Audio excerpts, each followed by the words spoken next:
बिस्मिल्लाहिर्रहमानिर्रहीम। अस्सलाम वालेकुम वीवर्स, मैं हूं मखदूम अमीर हैदर हाशमी और आप देख रहे हैं मेरा YouTube channel Hashmi organic farming. दोस्तों, आज का हमारा टॉपिक गोल्डन मिस्री और देसी पोल्ट्री फार्मिंग पर है।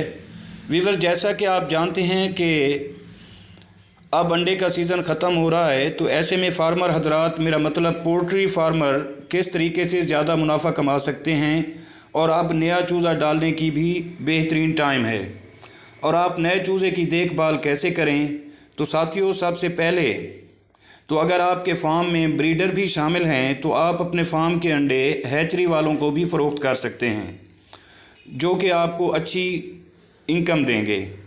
और अगर आपके फार्म में सिर्फ मुर्गी है तो आप उसे फ़रोख्त कर दें और नया चूज़ा डाल लें, ताकि आइंदा सीज़न तक आपका ये चूज़ा मुर्गी तैयार होकर अंडे पर आ जाए।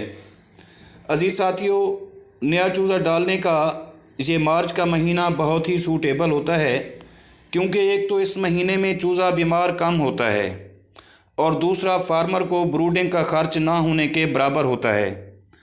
अज़ीज़ व्यूअर्स, ये फार्म जो आप देख रहे हैं, ये मेरा फ्री रेंज मुर्गियों का फार्म है। अगर आप फ्री रेंज फार्मिंग करना चाहते हैं तो आप भी इस तरह से, बल्कि इससे बेहतर बना के फार्मिंग कर सकते हैं।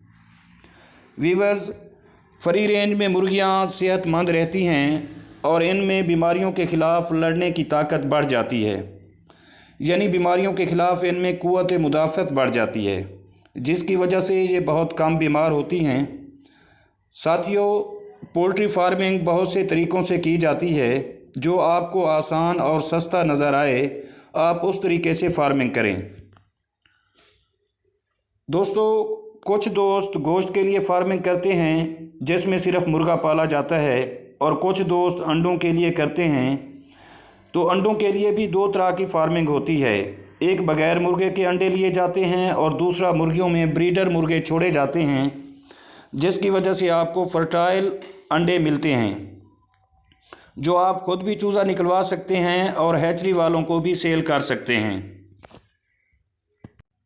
तो साथियों, इनमें से जो भी आपको अच्छा तरीका लगे, आप उस तरीके से फार्मिंग कर लें। और इसके अलावा कुछ दोस्त एक दिन का चूज़ा 40 दिन तक पाल कर फ़रोख्त कर देते हैं।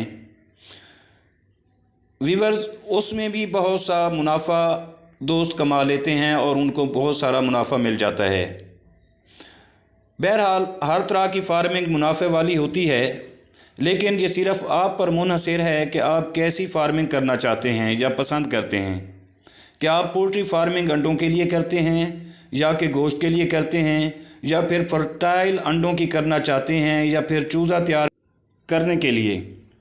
ये सभी प्रॉफिटेबल है, लेकिन इसके लिए आपको सच्चे दिल से मुकम्मल मेहनत और लगन से काम करना होगा और वक्त पर परिंदों की वैक्सीनेशन करनी होगी और वक्त पर ही उनको फीड देना होगा और वक्त पर ही उनको पानी का ख्याल रखना होगा। बाकी आप अल्लाह पर छोड़ दें और वो बेहतर बल्कि बेहतरीन रिज़्क देने वाली ज़ात है।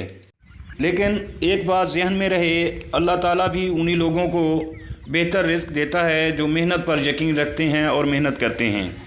अज़ीज़ साथियों, अगर आपको मेरी ये वीडियो पसंद आई हो तो प्लीज़ लाइक ज़रूर कर दें, और अगर आप मेरे चैनल पर नए हैं तो प्लीज़ चैनल को भी ज़रूर सब्सक्राइब कर दें। और आखिर में दुआ है कि अल्लाह आप सबका हामी व नासिर हो। अल्लाह हाफिज़।